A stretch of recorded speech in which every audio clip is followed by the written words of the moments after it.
আপনার মা টেনশন করে সন্তানরা কবে সুস্থ হবে। আপনার মা, আপনার ঠান্ডা লাগছে, আপনার মা ভালো লাগে না। আপনি অসুস্থ, আপনার মার মন ভালো না। আপনি খাইতে পারেন না, মার মন ভালো না। আপনি কান্না করেন, মার মন ভালো না। আপনি অসুস্থ, ডিপ্রেশন, রাতের বেলা ঠান্ডার সময় যখন আপনি বিছানার মধ্যে পিছনে পায়খানা করে দিচ্ছেন, আপনার মা ওই ভিজা জায়গায় থাইকা আপনাকে কুসুম কুসুম জায়গায় রাখছেন, তার নাম হলো মা। বলেন সুবহানাল্লাহ। এই জন্যে শরীরের চামড়া দিয়া জুতা বানাইলেও মায়ের ঋণ শোধ করা যাবে না। নবীজিকে জিজ্ঞেস করি, ইয়া রাসূলুল্লাহ, আমলের মধ্যে সবচাইতে কোন আমল বেশি ভালো, সবচাইতে কোন আমল বেশি প্রিয়?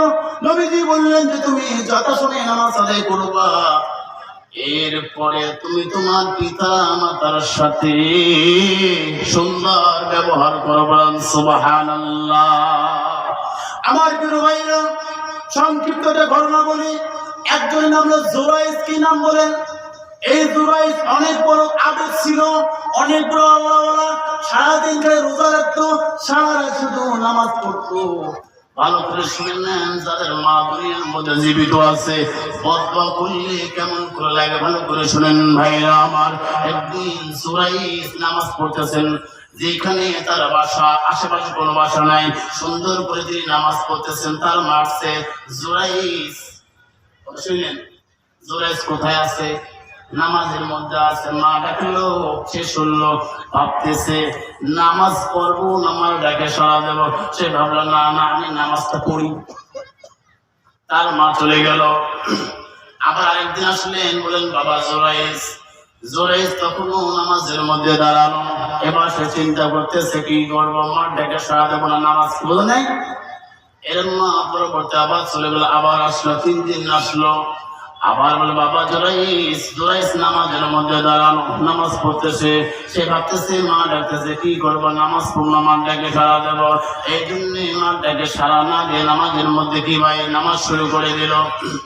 এবার মা কষ্ট পাইল, বলেন নাই নফল ইবাদতে, নফল নামাজের মধ্যে মা যদি ডাক দেয়, নামাজ ছাইরা মার কথা শোনা লাগবে।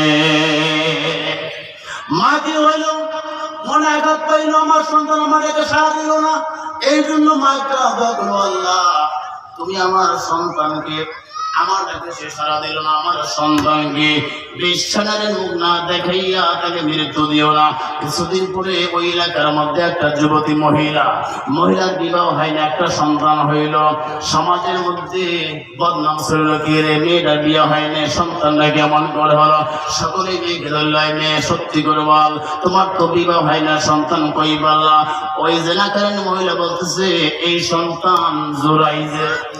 আর বলেন জুরাইজের। এলাকার মানুষ ভীষণ খেপে গেল, কে রে, এ তো ভালো মানুষ, সারাদিন রোজা রাখে, সারা রাত নামাজ পড়ে, এত কুকামরা কেমনে করলো? রাগের স্তরে ক্রুদ্ধ হইয়া জুরাইজের ঘরটা জ্বালিয়ে দিল, পুরাইয়া দিল, ভেঙ্গে দিল। তখন কলার ধরালো, কি রে, আমরা তো মনে করছি তুমি ভালো, আমরা আমাদের গাছের মধ্যে নতুন একটা ফল হইলে তোমাকে খাওয়াইতাম।